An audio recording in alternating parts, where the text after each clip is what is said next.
Welcome to Not Milk Never Milk. Subscribe if you're lactose intolerant.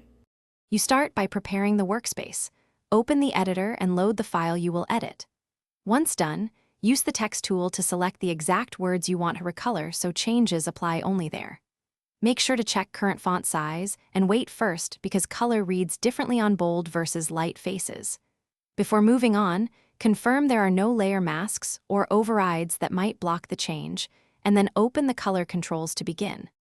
Now choose the color using the app's color picker or a saved swatch.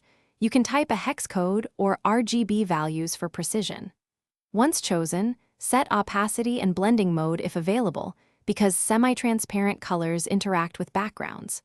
Make sure to test contrast on the actual background to preserve legibility. Use larger sample text to judge.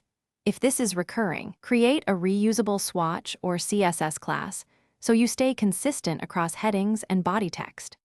Finish by previewing the text in its real context, on the page, different backgrounds, and on mobile if relevant, to ensure the color works everywhere. Once satisfied, save the text style, export any assets, or commit CSS changes and document the hex or RGB value for team handoff. If the color doesn't update, check for style overrides, inherited styles, or caching.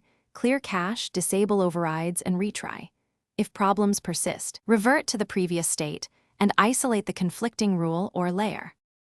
Thanks for watching. If this was helpful, leave a like and consider subscribing. See you next time.